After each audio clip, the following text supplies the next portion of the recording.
शिक्षा विभाग में 1.5 करोड़ रुपए से अधिक का गबन सामने आया है। विकासखंड शिक्षा अधिकारी से कार्यालय में पदस्थ एक ऑपरेटर ने वर्ष 2017 से लेकर अभी तक अपनी पत्नी, बच्चे और अलग-अलग दोस्तों के खातों में छात्रवृत्ति की रकम स्थानांतरित की और 1.5 करोड़ रुपए से अधिक का गबन कर डाला। भोपाल के अधिकारियों ने पिछले कुछ दिनों में सतत निगाह रखी और कर्मचारी सिद्धार्थ जोशी से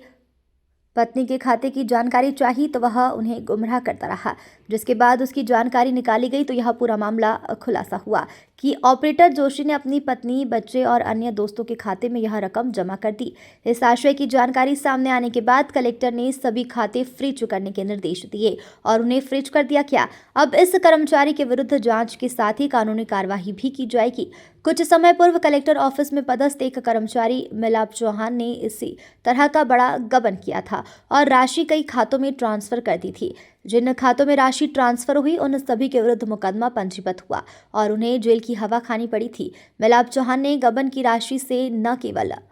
प्लॉट, मकान, कार और अन्य संसाधन जुटाए थे, इसी तरह का भी एक मामला शिक्षा विभाग से सामने आया था, जिसमें एक ऑपरेटर ने अपने पत्नी और बच्चे के खाते में छात्रवृत्ति की राशि ट्रांसफर कर दी थी और इस राशि से न केवल संपत्ति किराए की बल्कि स्वयं के निजी उपयोग में भी राशि उपयोग की। अब यह संपूर्ण राशि में ब्याज के साथ वसूली की जाएगी। उसी के साथ ही विरुद्ध कानूनी कार्यवाही करने के निर्देश कलेक्टर शिवम वर्मा ने दिए हैं। कलेक्टर ने कहा है कि इस मामले में जो लोग भी दोषी पाए जाएंगे उन पर विरुद्ध कार्यवाही होगी और जिन खाते में राशि स्थानांतरित की गई है उन सभी खातों को फ्रीज कर दिया गया है ताकि किसी भी तरह का कोई आहरण न हो सके। देखिए, इसमें कुछ ऐसा पाया गया है कि कुछ निजी खातों में जो कि पात्रता नहीं रखते थे, उन खातों में जो स्कॉलरशिप की या दूसरे अन्य मदों की जो शासकीय धनराशि थी, उसका डायवर्जन हुआ है और जैसी ही जानकारी संज्ञान में आई, तत्काल उन सभी जो निजी खाते हैं, जिसमें उन कर्मचारियों के ही पत्नी के, उनके बेटे के इस प्रकार के खाते हैं, उन सभी अकाउंट्स को फ्रीज़ कर दिया गया है, ताकि किसी प्रकार का पैसा निकालने की काम ना हो पाए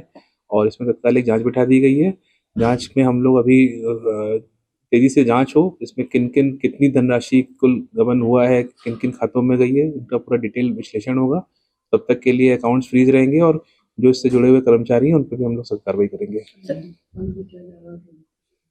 बिल्कुल, जैसे मैंने कहा कि ये जाँच अभी बैठ गई है, इसमें जैसे भी ज़िम्मेदारी तत्काल तय होगी, उन सभी लोगों पर तत्काल सख्त कार्रवाई भी की जाएगी और बाकी जो राशि जो डायवर्जन हुआ, उसको वापस लाने के लिए प्रयास करेंगे।